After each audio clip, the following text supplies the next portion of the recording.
A lot of people are curious on how I started actually working with Sacred G technology. I mean, where did it come from?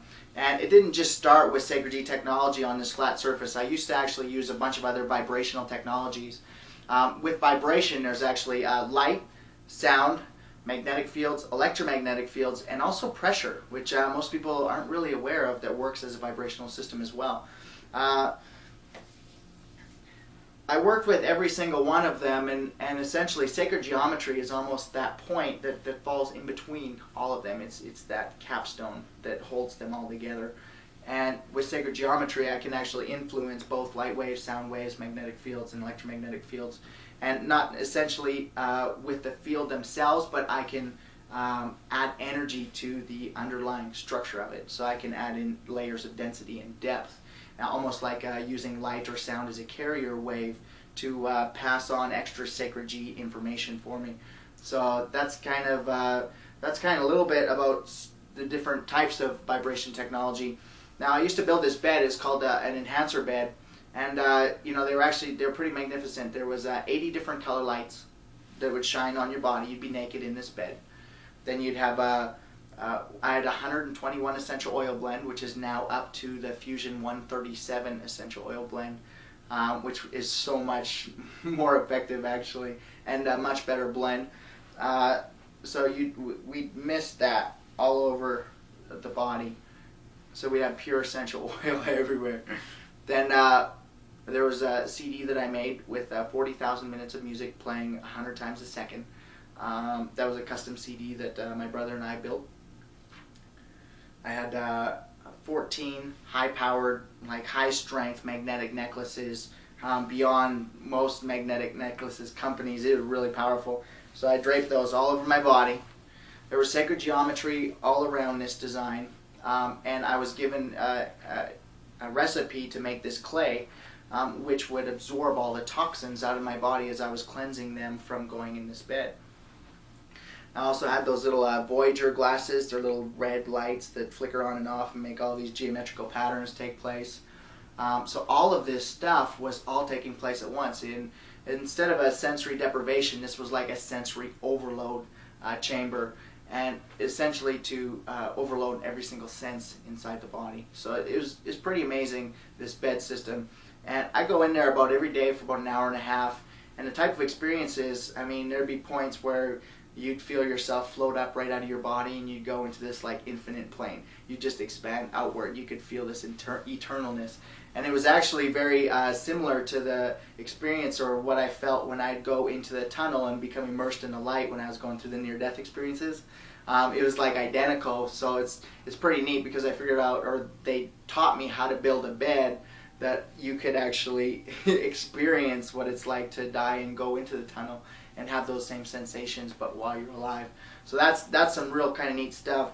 Now with this bed, after using it for about a year and a half, the bed itself, having to take an hour and a half out of every day to go in this bed, almost became its own block. And as much as I grew and opened up, I mean, I could have an argument with my girlfriend at the time, and I just be like, let's go to the bed, you know? And we both go into the bed, and we come out of the bed half an hour, 45 minutes, sometimes an hour later, completely calm, no charge whatsoever, and just quickly figure out that we were essentially trying to say the same thing. We just couldn't communicate properly. So the bed was absolutely amazing. Then what I started to do was I started throwing these 5-gallon jugs of water into this bed and letting the water literally cook for days. We start drinking this water, and the water's powerful. I can tell that it's doing stuff, and all of a sudden I started getting these little heart palpitations.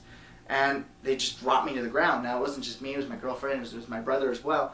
So this is where I really was humbled by vibration technology, because until then, everybody always said, well, it's energy, it's vibrational energy, it's all positive, it's all good, you know. And then I started to realize, well, wait a sec, vibrational energy is extremely powerful, and there's a lot to it. And I'm telling you this so that you understand that I've been through the process of learning what works and what doesn't with vibrational technology, which a lot of people still think, well, it's just vibration, it's just going to give you energy. And there's a little more to it than that. Vibration works just like chemistry, and it's basically a mathematical form of chemistry. And so if you start getting too much of one vibration, it can throw your body off balance.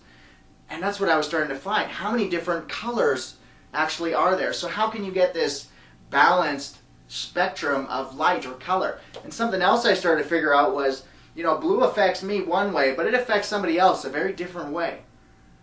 And then I started realizing, because of quantum physics, our bodies are all wired so differently internally.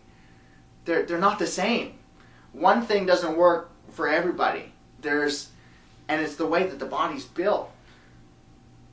And I started thinking, well, how do I know what to use for people? There was so much manual calculation trying to understand, well, which sound vibration does what type of effect to what type of organ inside the body. But one sound vibration will affect one organ in a person, whereas a different person, it'll affect a completely different organ, because the way that we're all wired, we're all different. It's amazing. It's really, really cool. This is our own unique print. It's like a fingerprint or your eye print. It's unique. It's customized just for you. Well, your own internal vibrational wiring is also unique. So vibrationally, everybody has their own individual code that must be cracked. So what I started looking for was a type of vibration, this full spectrum vibration, which was perfectly balanced. And in other words, it would resemble like a perfect white light, which is a perfect balance of every color. And that's what I started to look for with vibration. And through that process, I studied a lot and built a lot of technology with electricity. I built technology that was actually very similar to Stonehenge. It's a whole funny story. I'll shoot a video on it and hopefully build one so that we can show you guys how to build little mini Stonehenge water chargers and stuff for yourself. They're really cool. And that was actually the starting blueprint for how to actually build some of the more advanced Sacred G technology on a flat surface. And eventually I came to this full spectrum vibration, and the only way that I could produce it was actually on a flat surface using sacred geometry. Because with sacred geometry I could control the angles, and with the angles I could figure out which angles produce what types of vibrations, and actually build a mathematical model to understand this invisible force of energy, which is governed through a mathematical system of vibration. And if you want to know more about that system that I'm talking about, there's a 3-hour video series on CoreyHerder.com where you can actually watch and learn some of the basics behind the mathematics. Now, eventually I found this full spectrum vibration, and it became the stabilizing agent, the one that's going to stabilize all the energy and integrate it. Now, Sacred G technology, these flat ones, every single one of them includes this full spectrum vibration. Now, the fusion includes a full spectrum vibration and will also direct that vibration to all the different regions of your brain, and most importantly your pineal gland, to really activate it. A full spectrum vibration is essentially like a freedom vibration. It opens us up to choice. So it forces us to open ourselves up to have choice. Once we have choice, the technology moves on to the next thing, where we put ourselves into an internal prison, or through judgment. So that's essentially what Sacred G Fusion is. It goes inside and it finds all your settings which are locked down in one position. It says, no, you can fluctuate, you can change, you can adapt. This full spectrum vibration is an integration type of vibration. And that's what makes Sacred G technology so powerful to use with every other modality. Because as other modalities are focused into specific regions of the brain or specific development processes, Sacred G Fusion can complete any of those other processes. But having them initiated by going through the process manually or outside in the physical world gives Sacred G Fusion more things to process and to clear. So soon I'm going to get into building some of these real advanced bed systems now that I have Sacred G Fusion, which will actually integrate and ground all of this technology. So Sacred G literally came out of all these different types of vibrations, and it came out of the search to actually find a really stable, perfectly balanced vibration that you could continuously add more to reach higher and higher states of consciousness that would keep you stable, balanced, and of course very, very spiritually pure. So that was the whole intention for Sacred G, was to ground and integrate this powerful spiritual energy for healing, and to activate higher levels of functionality within the human body. So that's kind of a little bit about about how I managed to find Sacred G technology and how the process evolved.